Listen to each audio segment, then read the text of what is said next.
네, 안녕하십니까. 잘해낸다입니다. 법무사 시험 대비 민법 핵심과 쟁점 강의, 민법 총칙 제3회차 한번 같이 공부해 보도록 하겠습니다.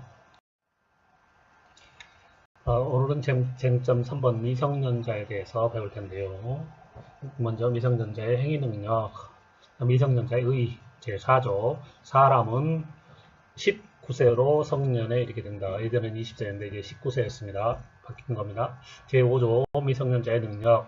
미성년자가 법률 행위를 하면은 법정 대리인의 동의를 얻어야 한다. 그러나 권리만을 얻거나 의무만을 명하는 행위는 법정 대리인의 동의를 아니해도 된다. 제한능력자인 미성년자도 혼인에 의해서 성년으로 의제되므로 혼인 성립과 동시에 성년자와 같은 능력을 가지나 성년 의제는 이런 법률혼에 한정된다. 혼인한 미성년자는 성년자와 같은 행위 능력을 가지므로 법정 대리인의 동의가 없이 일단 성년이 됐기 때문에요. 그 다음에 이혼은 마음대로 할 수 있습니다. 협의 이혼할 수 있다. 법정 대리인의 동의가 있었다는 점에 대한 입증 책임은 그 법률 행위를 유효를 주장하는 자가 법에게 있다.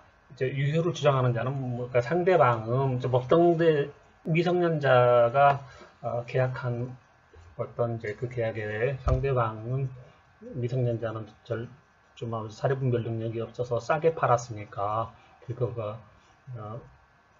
유효해야 이익을 보잖아요. 그래서 상대방이 이제 법정 대리인 동의가 있었다고 주장을 해야 됩니다.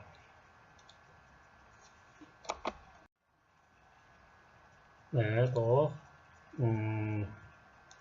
법정 대리인의 동의, 미성년자의 법률행위에 법정 대리인의 동의를 얻도록 하는 것은 강행 규정이다. 법정 대리인의 동의는 강행 규정인데 이 규정에 반해 이루어진 신용 구매 계약을 미성년자 스스로 취소하는 것을 신의칙 위반을 이유로 배척한다면 미성년자 제도의 입법 취지를 몰각시키는 우려가 있으므로 이런 강행 규정은 깨면 안 된다 이 얘기죠. 법정 대리인의 동의 없이 신용 구매 계약을 체결한 자가 사후에 법정 대리인의 동의 없음을 사유로 취소하는 것은 신의칙에 위배되는 것이라고 할 수 없다. 미성년자가 토지매매 행위를 부인하고 있는 이상 미성년자가 그 법정 대리인의 동의를 얻었다는 점에 관한 입증 책임은 미성년자에게는 없고 이를 주장하는 상대방, 즉 그 동의가 있었음을 이유로 법률행위 유효를 주장하는 자에게 있다. 미성년자 소유의 토지가 미성년자 명의로 소유문서에 의하여 타에 이전 등기된 경우에도 일단 이전 등기까지 넘어갔어도요. 그 등기는 적법이 경료된 것으로 일단 추정된다. 따라서 위 부가 미성년자의 대리인이라고 볼만한 증거가 없다는 사유만으로는 매수인 명의의 소유권 이전 등기의 적법 추정력이 깨지지 아니한다. 좀 더 강력한 증거가 있어야 추정을 깬다는 얘기죠. 어떤 증거였을까요? 매도 증서 등에 의해 소유자이던 미성년자의 법정 대리인으로서 매수하였다고 함에 따른 대리관계가 나타나있지 않다. 대리관계가 증서에 나타나 있지 않다는 것만 가지고는 이 매매 계약이 부당하게 해졌다는 동의가 없었다는 그런 거를 나타내는 서류가 되지 않기 때문에 적법 추정력이 깨지지 아니한다는 판례입니다. 다음 미성년자가 법률행위함에 있어서 요구되는 법정 대리인의 동의는 묵시적으로도 가능한 것인가. 미성년자 행위가 법정 대리인의 묵시적 동의로 인정되거나 처분 허락이 있는 재산의 처분 등에 해당하는 경우라면 미성년자로서는 더 이상 무능력을 이유로 법률 행위를 취소할 수 없다. 즉 묵시적 동의가 있는 것으로 인정되거나 처분 허락이 있는 재산 처분인 경우에는 미성년자가 법률 행위를 취소할 수 없다.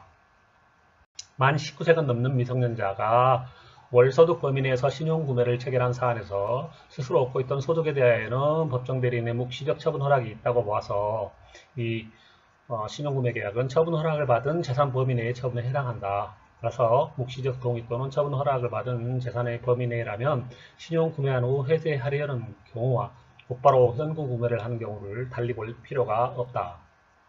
미성년자가 타인에게 부동산을 증여하는 내용의 증여계약을 구두로 체결한 후 증여 의사가 서면으로 표시되지 아니하였음을 이유로 이 증여계약을 해제함에 있어서는 법정 대리인의 동의를 요하지 아니한다. 즉 미성년자 스스로도 증여계약을 취소할 수 있다. 법정 대리인이 범위를 정하여 처분을 허락하였다고 하여 법정 대리인의 대리권이 소멸하는 것은 아니다. 반면에 영업 허락의 경우에는 영업 범위 내에서 법정 대리인이 소멸된다. 그냥 단순한 범위 처분을 허락하는 것은 한 건에 해당하지만 영업 허락은 다수의 그런 소비자들, 무수한 그런 알 수 없는 사람들이 와서 하는 거기 때문에 그거를 대리권이 없어서 안 된다고 소멸시켜 버리면 상거래 관계가 엄청 질서가 무너지기 때문에 영업 허락의 경우에서는 그 영업 범위 내에서는 법정 대리인의 대리권이 아예 소멸하는 겁니다. 법정 대리인이 미성년자에게 영업의 종류를 특정해서 영업을 허락하였다면 법정 대리인은 이제 허락한 영업과 관련된 행위를 스스로 대리할 수 없다. 이미 영업의 종류를 특정해서 미성년자에게 허락을 해버렸기 때문에 그 범위에서는 그 관련된 행위는 이제 법정 대리인이 대리권을 이미 소멸한 겁니다. 영업 허락의 취소는 미성년자 또는 그 상대방에게 할 수 있다. 미성년자한테 네 허락한 거를 취소한다라고 할 수 있고 그 거래 상대방에게 할 수 있는데 그러나 미성년자에게 한 경우는 선의 상대방 즉 상대방이 그 사실을 알지 못하고 있다고 하면은 그 선의 상대방에게는 대항하지 못한다. 그렇지 않다면 지들끼리 짜고서 영업허락 취소했다고 하면은 안 되잖아요. 다음 미성년 후견 감독인의 동의. 자, 945조 미성년자의 신분에 관해서 후견인의 권리와 의무를 규정하고 있습니다. 미성년 후견인은 제913부터 915조까지 규정한 사항에 관하여는 친권자와 동일한 권리 의무가 있다. 권리와 의무 미성년 후견인. 다만 각 구호의 어느 하나를 해당하는 경우에는 미성년 후견 감독인이 있으면 그의 동의를 받아야 된다. 그러니까 미성년 후견인 있고 그 다음에 그보다 더 하는 게 후견 감독인입니다. 이 다음 사항은 후견인 혼자가 하는 게 아니라 후견 감독인의 동의를 받아야 되는 거예요. 친권자가 정한 교육 방법, 양육 방법 또는 거소를 변경하는 경우 후견 감독인의 동의. 미성년자를 감화기관이나 교정기관에 위탁하는 경우도 후견 감독인의 동의.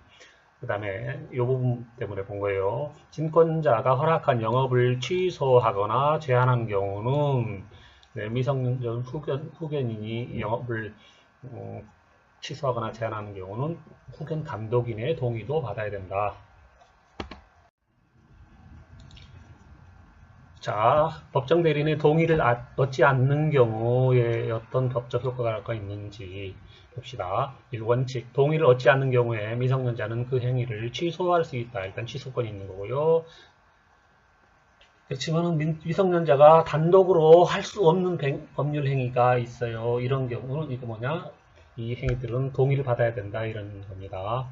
무상 임치, 무상으로 임치하더라도 안 돼요. 상대방과는 또 권리관계가 있기 때문에 사용대차, 이자 없는 소비대차 이런 경우는 반대급부를 요하지 않는 계약에서도 법률의 규정에 일정한 의무가 붙어있기 때문에 그렇습니다. 반환 의무가 있기 때문에 무상임치, 사용대차, 이자 없는 소비대차라 할지라도 법정 대리인의 동의를 얻어야 된다. 세무변제의 수령, 세무변제는 돈만 받는 것이 아니라 내 채권이 없어지는 이런 채권의 소멸을 가져오기 때문에 권리만을 얻는 행위가 아니므로 법정 대리인의 동의를 얻어야 된다.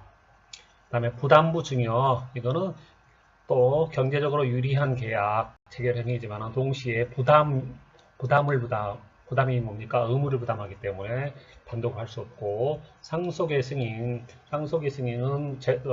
재산만 하는 게 아니라 자산만 하는 게 아니라 부채도 같이 승인이 되기 때문에 미성년자 단독으로 할 수 없다는 거죠. 미성년자는 스스로 그 채무 이행 행위를 위한 변제 행위를 할 수 없다. 자, 변제 행위도 동의를 얻어야 된다.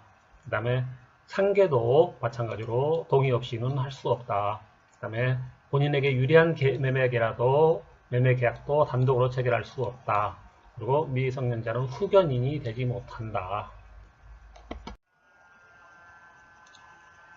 그러나 예외적으로 미성년자가 단독으로 할 수 있는 법률행위가 있는데, 그거는 뭐냐면 제5조 1항 단서에 단순히 권리만을 얻거나 의무만을 면하는 행위로 규정하고 있습니다.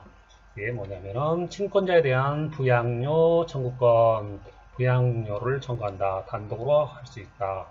부담이 없는 증여를 수락한다. 미성년자 단독으로 할 수 있다. 권리만을 얻는 제3자를 위한 계약에서 수익의 의사표시도 단독으로 할 수 있다. 그 다음에 채무 면제를 받는 계약행위는 가능하다. 그 다음에 증여계약을 해제하는 거, 증여는 돈을 주는, 그냥 공짜로 줘버리기로 했는데, 그거를 해제해버리면 권리만을 얻고 이익을 얻는 행위이므로 가능하다. 자, 제6조 법정대리인이 범위를 정하여 처분을 허락한 재산. 처분 허락인데 범위를 정하여서 처분을 허락한 재산은 미성년자가 임의로 처분할 수 있다. 법정대리인이 동의한 행위거나 재산의 범위를 정하여 미성년자에게 처분을 허락하였더라도 법정대리인 스스로 그에 대해서 유효한 대리 행위를 할 수 있다. 즉, 법정대리인이 미성년자에게 동의나 처분을 허락하였더라도 그 부분에 한해서 대리권이 소멸하는 것은 아니다. 동의 처분 허락은 대리권 비소멸, 불소멸. 법정대리인이 특정 재산에 관한 처분을 허락하였다 하더라도 그 재산에 관한 대리권을 상실하지 않는다. 처분 허락해놓고 법정대리인이 먼저 처분을 해버리면 되는 거예요. 법정대리인에 대하여 미성년자는 그 목적과 다른 용도로 사용 목적을 정하여 처분을 허락한 재산에 유효하게 처분할 수 있다. 즉, 법정대리인이 목적을 정했지만 그 목적과 다른 용도로 처분을 해도 상관없다 얘기예요. 다만 재산의 범위만 넘지 않으면 됩니다. 1억을 어떤 범위를 정해서 했는데 8천만 원을 그 목적과 다르게 처분하는 것은 가능하다. 미성년자가 월소득 범위 내에서, 여기서 월소득 범위가 정해진 거잖아요. 신용구매계약을 체결한 경우 스스로 얻고 있던 소득에 대해서는 법정대리인의 묵시적 처분 허락이 있었다고 보아야 하므로 제한 능력을 이유로 취소할 수 없다. 제8조 영업의 허락 1항 미성년자가 법정대리인으로부터 허락을 얻은 특정한 영업에 관해서는 성년자와 동일한 행위 능력이 있다. 미성년자에게 허락해준 특정한 영업에 대해서는 법정대리인의 대리권도 소멸한다. 그래서 특정 영업, 허락, 대리권 소멸. 그래서 법정대리인은 허락한 영업과 관련된 행위를 스스로 대리할 수는 없다. 영업이 허락된 미성년자의 그 영업에 관한 행위, 그리고 혼인을 한 미성년자의 행위는 이제 성년의제이기 때문에 미성년자는 성년자와 같은 행위 능력을 가진다. 법정대리인이 미성년자에게 영업을 허락함에 있어서는 반드시 영업의 종류를 특정해야 된다. 그 영업에 관한 행위에 대하여는 소송 능력을 포함하여 소송 능력도 주고, 이게 바로 성년자와 동일한 행위 능력을 줍니다. 이미 영업이니까요. 영업은 상행이니까 거의 상법으로 가버려요. 그러니까 법정대리는 대리권은 소멸하는 겁니다. 그 영업에 관하여는 법정대리인의 동의권과 또 뭐가 대리권도 모두 소멸한다.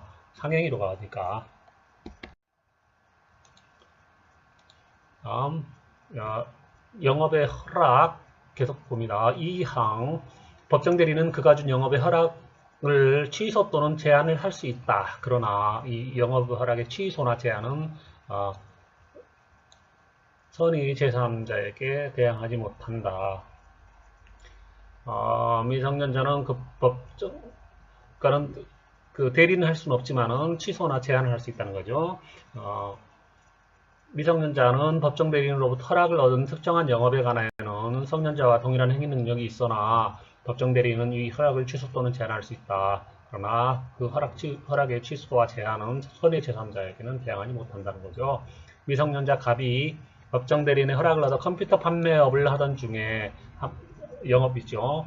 법정 대리인이 이 영업의 허락을 취소하였음에도 갑이 영업을 계속하면서 그 정을 모르는, 그 사실을 모르는 선의의 을에게 컴퓨터를 매도하는 내용의 계약을 체결하였다면 상대방은 그 법률행위 확정적 이유를 주장할 수 있으므로 갑이나 또는 갑의 법정 대리인은 이 매매 계약을 취소할 수 없다. 즉 그 정을 모르는 을이기 때문에 선의의 제3자이기 때문에 그렇습니다.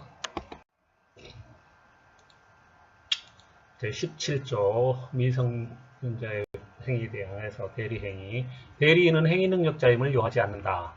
즉 그러면은 미성년자도 대리인은 될 수 있어요. 그러므로 대리인의 제한 능력을 이유로 본인이 대리행위를 취소할 수는 없다. 그렇죠. 미성년자뿐만 아니라 피성년 후견인의 경우도 타인의 대리인의 지위에서 유효한 법률 행위를 할 수 있다. 자, 미성년자도 그렇고 피성년 후견인, 성년 후견이 아니라 그 후견을 당하는 자, 입을 빗자, 그러니까 그 사람도 대리 행위를 할 수 있다. 유언행위, 만 17세에 달한 미성년자는 법정 대리인 동의 없이 유효한 유언을 단독으로 할 수 있다. 따라서 모든 미성년자가 단독으로 유언을 할 수 있는 것은 아니고 일단 17세 이상만 가능하다는 거죠. 임금 청구 및 근로계약, 근로기준법에 보면은 미성년자는 독자적으로 임금 청구를 할 수 있고 임금 청구 소송 능력도 있다. 그래서 그 대리인이 부모가 임금 청구 소송을 할 수는 없어요.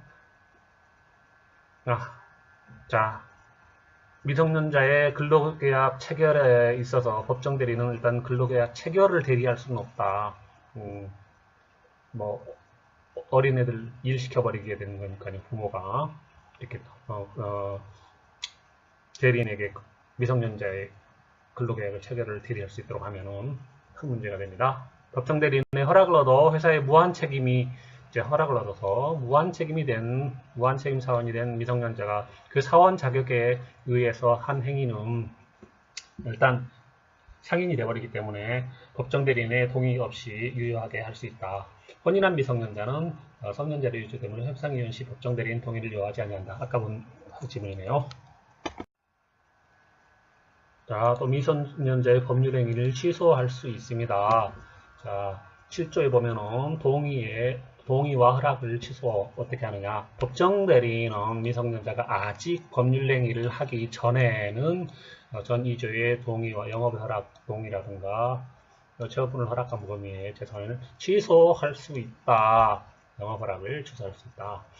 그 다음 140조 법률행위의 취소권자는 누구냐. 그러면은 취소할 수 있는 법률행위여야 하고 그런 법률행위를 취소할 수 있는 자는 제한능력자, 착사강, 착오, 사기, 강박으로 의사표시를 한 자, 그 다음에 그런 자의 대리인, 즉 제한능력자의 대리인, 착사강 의사표시한 자의 대리인, 그리고 또 승계인, 이분들이 사망했으면은 승계인이 취소를 할 수 있다. 미성년자가 스스로 법률행위, 자신의 법률행위를 취소할 수 있다. 법정 대리인 동의 없이 계약 체결한 미성년자도 단독으로 그 계약을 취소할 수 있다.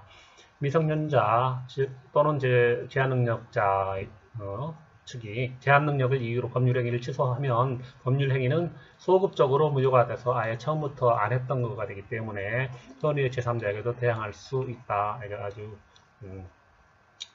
특이하죠. 이래서 강행규정이라는 거예요. 미성년자를 강력하게 보호하려는 강행규정. 미성년자가 법정 대리인의 동의 없이 한 재산행위를 취소할 수 있으며 취소한 법률행위는 처음부터 무효인 것으로 본다. 그런데 미성년자가 동의를 얻지 않고 체결한 계약은 미성년자 본인이 일단 취소는 할 수 있지만 추인을 할 수가 없다. 추인은 성년이, 그러니까 법정 대리인이 하는 거예요. 법정 대리인이 동의를 얻지 아니한 미성년자의 법률 행위는 일정한 경우를 제외하고는 취소할 수 있다.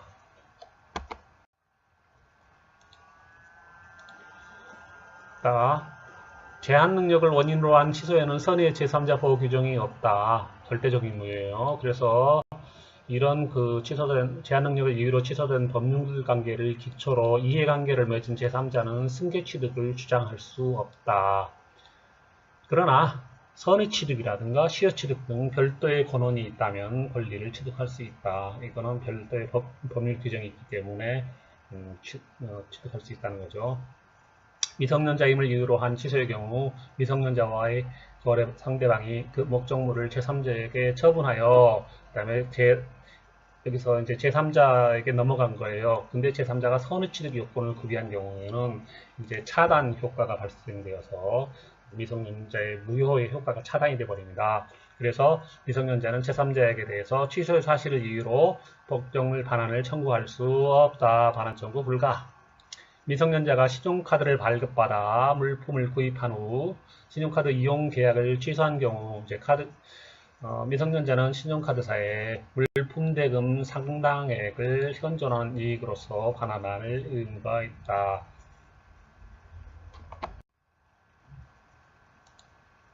자, 미성년자가 신용카드 이용 계약을 취소한 경우 신용카드 발행인이 뭐 국민카드라든가 카드사가 부당이득 반환 청구를 할 수 있다는 겁니다. 자, 판례에는 어떻게 나오냐? 미성년자 측이 취소에 따라 신용카드 이용 계약이 취소됨에도 불구하고 신용카드 회원과 가맹점 사이에는 체결된 개별적인 매매 계약이 유효하게 존속된다. 즉 미성년자하고 가맹점 어디 뭐 파리바게가 들어가서 식빵을 산 거예요. 그러면 그 가맹점과의 사이는 개별적인 매매 계약은 유효하다는 거죠. 카드사하고는 카드사에게는 미성년자라는 사실을 주장할 수 있다 하더라도 신용카드 발행인이 가맹점들에 대하여 그 신용카드 사용 대금을 지급한 것은 이 신용카드 발행인과 또 이건 발행인이죠. 국민카드와 가맹점 사이에 체결된 또 가맹점 계약에 따라서 유효하다. 두 가지. 그 다음에 세 번째, 신용카드 발행인이 가맹점에 대한 신용카드 이용대금의 지급으로서 신용카드 회원은 자신의 가맹점에 대한 매매대금 지급 채무를 법률상 원인 없이 면제받는 이 부당이익을 얻었다고 본다. 따라서 신용카드 발행인은 미성년자에게 면제받은 대금 상당의 부당이득 반환 청구를 할 수 있다.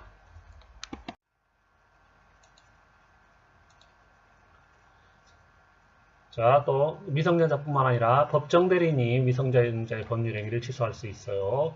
법정 대리인이 범위를 정하여 처분을 허락한 재사는 범위 미성년자가 임의로 처분할 수 있으나 아직 미성년자가 법률 행위를 하기 전이라면은 이 허락을 취소할 수 있다. 법정 대리인이.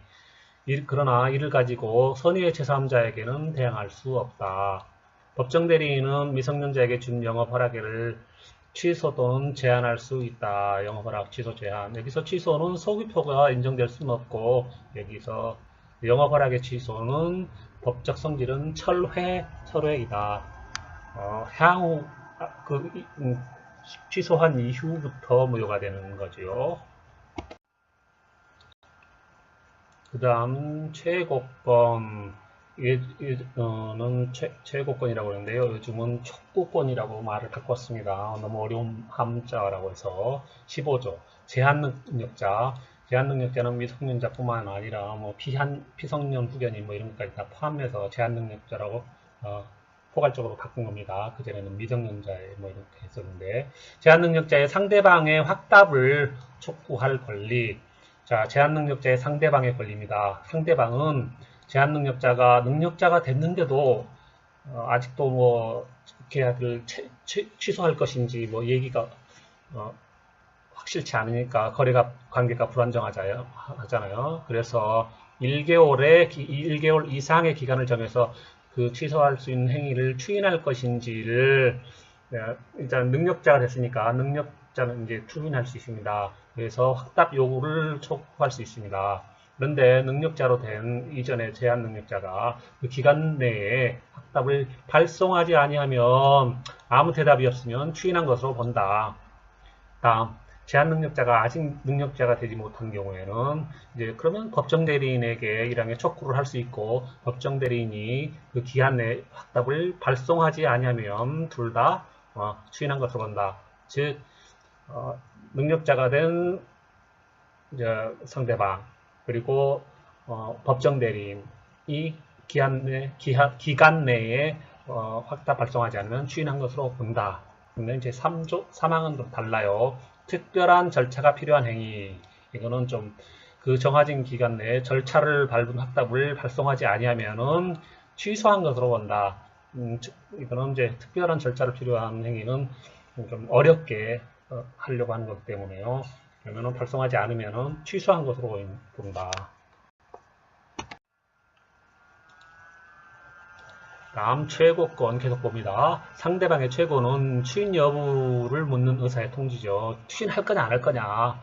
의사의 통지 준법률행위고 그러면서 형성권이다. 그리고 법정 대리인의 추인은 상대방이 있는 이제 상대방의 최고라든가 최고에 대해서 추인하거나 최고와 상관없이 법정 대리인이 미성년자의 또는 제한 능력자의 행위에 대해서 인정하는 것, 그 법률행위가 유효하다고 인정하는 그 추인은 상대방이 있는 단독 행위로서 형성권이다.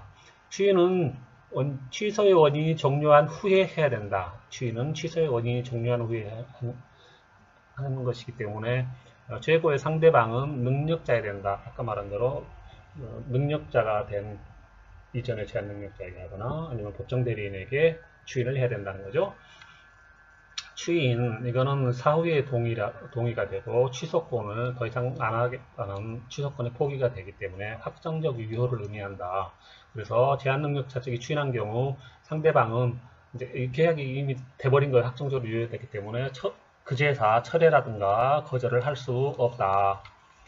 미성년자가 성년에 이른 후 상대방이 행한 최고에 대하여 일정 기간 동안의 확답을 바라지 않은 경우는 추인한 것으로 본다. 아까 봤고, 만 17세인 갑이 아버지가 갑의 명의로 등기해둔 부동산을 발견하고 단독으로 을과 매매계약을 한 경우 을은 계약의 상대방이죠. 매수인 갑의 친권자에게 이제 아버지에게 그 계약의 추인 여부 확답을 1월 이상의 기간을 정하여 촉구할 수 있고 갑의 친권자가 그 기간 내에 확답을 발송하지 않은 경우는 이때는 취소한 것으로 본다. 이거는 굉장히 중요한 행위이고 특별한 절차를 필요한 행위이기 때문에 취소한 것으로 본다. 이런 얘기죠. 추인이 아니라.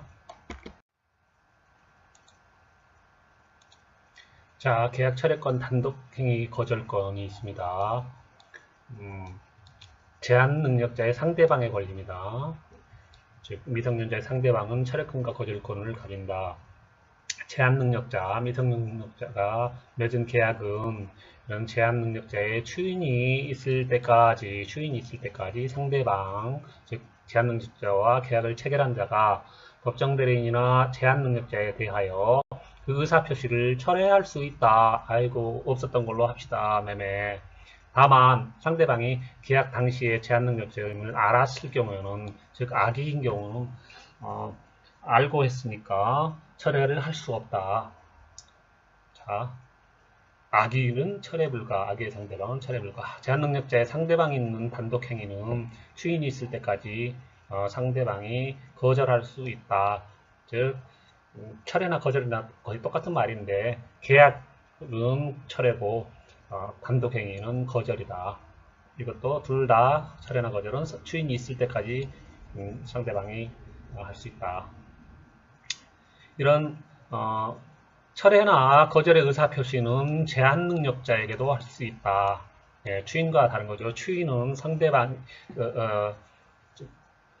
추인은 제한 능력자한테는 할 수 없고 제한 능력자가 이제 능력자가 돼야 할 수 있고 법정 대리인에게만 할 수 있는 겁니다. 그러나 철회나 거절은 없었던 걸로 하기 때문에 계약관계가 간명해지는 거잖아요. 그래서 제한능력자에게도 할 수 있다.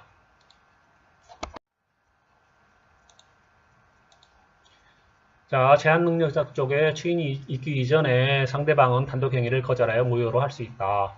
제한능력자의 단독행위에 대한 거절은 상대방의 의사표시를 수정할 당시에 선의 또는 악의였는지를 불문하고 가능하다. 네, 거절. 제한능력자의 단독행위에 대한 상대방의 거절입니다. 이런 그렇지만 상대방은 선의 또는 악의하고는 상관없이 그 계약을 안 받아들이겠다고 하는 거니까 인정된다. 이게 중요하죠. 선의 또는 악의. 선악의 불문, 거절 가능.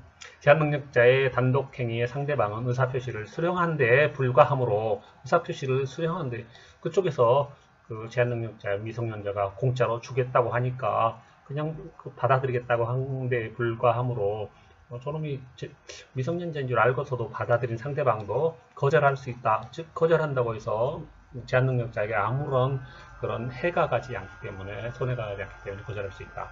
그리고 상대방이 거절의 의사표시를 한 경우 이제 미성년자가 한 그 단독행위는 이제 무효가 돼버리는 거예요. 제한능력자의 상대방은 제한능력자에 대해도 거절할 의사표시를 할 수 있다. 아니 너 미친놈 제정신이 아니구만. 안 받아들여. 그래서 거절하면 이제 제한능력자는 보호되는 거죠. 그 다음 악의의 상대방, 제한능력자와 거래한 상대방으로서 법률행위 당시 제한능력자임을 알고 있었던 자, 악의의 상대방도 최고권과 거절권을 행사할 수 있다. 자, 악의의 상대방이 할 수 있는 건 최고 거절을 할 수 있다는 거예요. 최고하고 거절. 그러나 철회권은 행사하지 못한다. 철회권은 뭐냐면은 법률행위, 계약은 상대방이 하고 같이 한 거기 때문에 악의의 상대방은 혼자서 계약을 철회할 수는 없다. 그러나 거절은 단독행위이기 때문에 거절은 가능한 거고요. 최고는 빨리 그거를 유효하게 할 거냐 안 할 거냐 물을 거니까 그거는 악의건 선의건 상관없이 할 수 있는 거고 문제는 거절은 단독행위이기 때문에 악의 상대방도 할 수 있는 거고 철회는 상대방과 그 계약 제한능력자와 상대방과의 악의 상대방과의 계약이기 때문에 철회를 못한다는 겁니다. 다음 취소권을 배제하는 경우가 있습니다. 자, 어떤 경우 17조 제한능력자가 속임수를 쓰는 경우인데 속임수 1항 제한능력자가 속임수를 써서 뭐라고 속임수를 썼냐면 자기를 능력자로 믿게 한 경우에는 그 행위를 취소할 수 없다.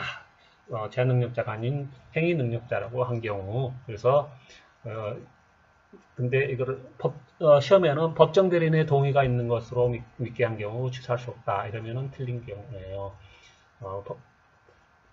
제한능력자가 법정 대리인의 동의 있는 것으로 한 경우는 취소할 수 없어요. 그렇지만 능력자인 것처럼 한 거는 취소할 수 없다. 자, 그러면 외웁니다. 제한능력자가 능력자로 재능 취소 불가. 그 다음 또 제한능력자 말고 미성년자가 있고 피한정 후견이라는 거 있잖아요. 좀 약자들 미성년자 그 다음에 피한 이 사람들이 속임수로 얘네들은 이제 법정 대리인의 동의가 있는 것으로 믿게 한 경우 취소할 수 없다. 미피한 법동 취소 불가 재능 취소 불가 미피한 법동 취소 불가 따라서 미피한이 능력자로 믿게 한 경우는 취소할 수 있다.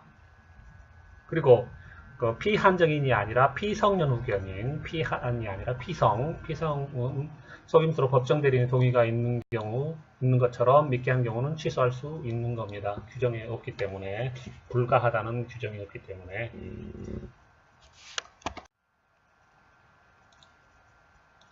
그 다음 민법 제17조의 이런 취소권의 배제 요건과 효과를 한번 보겠습니다. 요건은 본조에 의해 취소권이 배제되기 위해서는 제한능력자가 속임수를 썼어야 되고 2번 제한능력자가 능력자로 믿게 하거나 또는 이제 미성년자나 피한정 후견인은 미피하는 법정 대리인의 법동 동의가 있는 것으로 믿게 해야 된다.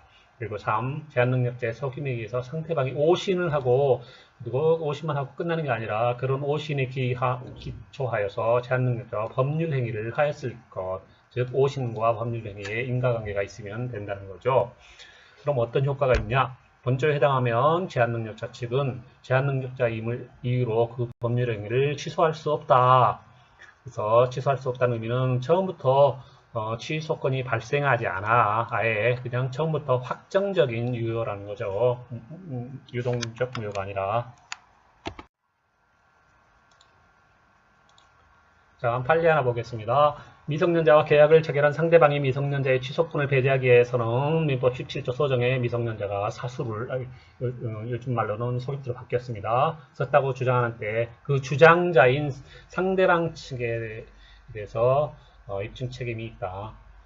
미성년자는 또 어린애인데 걔가 입증을 할 필요는 없고 그 유효함을 주장하는 사수를 썼다고 주장하는 상대방이 입증 책임이 있다. 자, 무능력자가 사수를 썼다는 것은 어떤 거냐? 적극적으로 사기 수단을 쓴 것을 말하는 것이고 단순히 자기가 그냥 능력자라고 그냥 빈말한 것, 사언한 것은 사수를 쓴 거라고 볼 수 없다. 미성년자가 매매계약 당시 스스로를 사자는 남의 말을 전달하는 사람입니다. 라고 말하였다거나 동석한 제3자가 상대방에 대해서 미성년자를 김 사장 어느 주식회사 사장이라고 호칭한 사실이 있었다는 것만으로는 또 매매 당시 미성년자가 상대방의 성년자로 나 군대 갔다 왔다 라고 언명한 사실이 있다는 것만으로는 사수를 쓴 경우에 해당하지 아니한다. 이거보다 좀 더 적극적인 수단을 써야 되는 건다. 18세인 갑이 컴퓨터 대리점에 18세는 미성년자네요. 19세 미만 컴퓨터 대리점에 들려서 컴퓨터를 매수하면서 대리점 주인에게 자신은 대학교 3학년이고 21세라 하였다 하더라도 그 다음날 자신이 미성년자라는 이유로 매매 계약을 취소할 수 있다. 이 정도 말한 것 같다고는 사수를 썼다, 속임수를 써서 능력자로 주장한 거로 볼 수는 없다. 이런 판례입니다. 자, 미성년자의 법정 대리인은 일단 먼저 친권자가 법정 대리인입니다. 친권자는 주로 부모죠. 부모가 없다. 그러면은 이제 후견인이 법정 대리인이 되는데 후견인은 일단 이제 친권자가 지정을 한 후견이 있으면 지정 후견이 되고 지정이 없으면은 법원에서 선임한 선임 후견이 된다. 이 순서입니다. 그 다음에 법정 대리인의 권한, 일반적인 보호, 교양, 감독을 할 권리와 의무가 있다. 그리고 동의권, 처분권, 영업의 허락권, 취소권, 대리권이 있다는 거죠. 그 다음에 법정 대리인의 대리권을 범위를 제한하는 게 있습니다. 자, 어떤 거냐? 법정 대리인의 친권자는 자의 재산에 관한 법률 행위에 대해서 그 자를 대리한다. 그렇죠?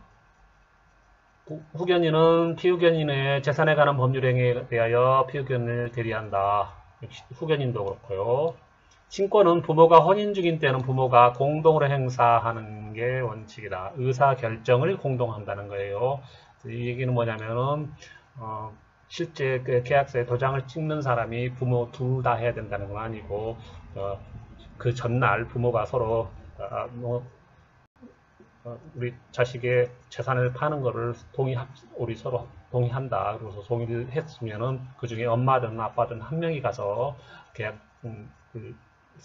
하는 장소에 나타나서 동의를 대리권을 행사하는 건 가능하다. 이런 내용입니다. 그 다음 자 920조의 2 보면은 공동친권자의 일방이 이제 공동명의로 한 행위 효력에 대해서 나와 있습니다. 부모가 공동으로 친권을 행사하는 경우 부모의 일방이 공동명의로 자를 대리하거나 또는 자의 법률 행위에 동의한 때에는 다른 일방의 의사에 반하는 때에도 그 효력이 있다. 네. 일단은 공동으로 친권 행사하는 경우 일방이 공동 명의를 썼고 그 다음에 공동 명의로 대리를 하거나 동의한 경우에는 일단은 효력이 있다는 거예요. 다른 일방이 의사에 반하더라도. 그러나 상대방이 악의인 때는 그러하지 않다. 아니하다. 즉 상대방이 부인이 남편 몰래 남편의 동의를 받지 않고 와서 대리를 하는 거다라는 걸 알았을 때는 효력이 없다. 친권자가 자해 또는 자해 행위를 목적으로 하는 채무부당 행위를 하는 경우 또는 후견인이 그 피후견인의 행위를 목적으로 하는 채무부당 행위를 하는 경우에는 이런 본인의 동의가 있어야 된다. 자의 동의라든가 또는 피후견인 본인의 동의가 있어야 할 수 있다는 거죠. 921조 친권자와 그 자아 간의 이해상반행위 또는 수인의 자식들 간의 이해상반행위 921조 법정대리인인 친권자와 그 자사의 이해상반행위를 함에 있어서는 친권자는 법원에 그 자의 특별대리인의 선임을 청구해야 된다. 다음 법정대리인 친권자가 그 친권에 따르는 수인의 자사의 이해상반행위 이런 경우도 있어요. 그러니까 1항은 부모가 자식의 재산을 그냥 매매 계약을 해갖고 자기가 뺏어버리는 경우 안 되기 때문에 특별대리인 선임을 하라는 거고요. 둘째는 자식들이 둘 있는데 어느 자식만 특별히 편애를 해요. 그래서 장남 거를 차녀에게 주려고 매매 계약을 아주 싸게 해서 해버리는 이런 경우가 이해상반 행위에 해당하기 때문에 특별대리인의 선임을 청구해야 된다. 이런 규정이에요. 그 판례 하나 있어요. 친권자 자사의 이해상반행위를 할 때는 특별대리인을 선임하도록 하는 규정이 있는 것에 볼 때 미성년자가 비행청소년이 돼가지고 혼인의 자아를 낳았습니다. 그러니까 미성년자인 아들이에요. 그 자가 그 생부가 이제 나중에 그 어린애를 인지를 함으로써 그 생부가 친권자가 됩니다. 그러면은 미성년자라 할지라도 법정 대리인이 될 수 있는 거예요. 그래서 그런데 이 미성년자인 생부가 인지된 자를 부양하지 않고 있는 이상 그 어린애는 그 부양료를 친권자인 생부에게 직접 청구할 수 있다. 이런 내용입니다. 증여행위의 친권남용 부정판례 친권자가 자를 대리하여 행한 자 소유의 재산에 대한 처분행위에 대해서는 이제 대리해서 처분했죠. 그것이 사실상 자의 이익을 무시하고 친권자 본인 혹은 제3자의 이익을 도모한 것만을 목적으로 이루어졌다고 하는 등 친권자에게 자를 대리할 권한을 수여한 법의 취지에 현저히 반한다고 인정되는 사정이 존재하지 않는 한 친권자에 의한 대리권 남용에 해당한다고 쉽게 단정할 수는 없다. 망인, 돌아가신 분 명의의 토지가 명의 신탁된 것이었을 가능성이 있다는 점을 고려하여 친권자, 즉 망인의 처가 미성년자인 딸과 공동으로 상속받은 토지를 망인의 형에게 증여한 행위가 친권남용에 해당하지 않는다. 무슨 말씀인지 아시겠죠? 이제 남편이 있어요. 남편 명의의 토지가 있어서 그리고 그러면은 딸과 그 처가 상속을 받아야 되잖아요. 그래서 공동 상속을 받았어요. 미성년자의 딸이. 그런데 그거를 남편의 형에게 그냥 증여를 해버렸어요. 그럼 이게 친권남용에 해당하느냐라고 봤을 때 이게 현저히 자의 이익을 딸의 이익을 반한다고 볼 수 있느냐 없느냐 이걸 판단을 해야 되는데 이게 명의 신탁된 것일 가능성이 있다는 점 때문에 친권남용에 해당하지 않는다는 거죠. 즉 망인 그 남편의 형이 아주 부자여서 근데 또 세금을 내지 않으려고 그거를 죽은 남편 명의로만 그냥 명의신탁을 해놓은 그런 명의신탁된 것이었을 가능성이 있다는 점을 고려해서 부인, 어머니가 딸의 공동 상속받은 재산을 증여한 행위는 친권남용에 해당하지 않는다는 판례입니다. 자, 그 다음에 950조 아까 마저 봤는데요. 후견 감독인의 동의를 필요하는 행위가 있습니다. 아까는 후견인이었고 후견인이 피후견을 대리하여 후견인이 다음 어느 행위를 하는 경우 각 코에 어느 하나 아무거나 그 중에 하나만 해도 됩니다. 그런 행위를 하거나 미성년자가 하는 다음 각 코에 어느 하나를 행위를 동의할 때는 후견 감독인이 있으면 그의 동의를 받아야 된다. 즉 1부터 5까지 이거는 6까지 이거는 후견인이 행하건 미성년자가 행하건 후견 감독인의 동의를 받아야 된답니다. 즉 영업에 관한 행위, 2번 금전을 빌린 행위, 다음 의무만을 부담하는 행위, 아주 가혹한 행위죠. 부동산 또는 중요한 재산에 관한 득실 변경 아주 중요하죠. 그 다음에 소송행위, 소송도 아주 잘못하면 거지되죠. 상속의 승인, 한정승인 또는 상속의 포기 및 상속재산의 분할에 관한 협의도 후견 감독인, 후견인 혼자 할 수는 없고 후견 감독인의 동의를 받아야 된다.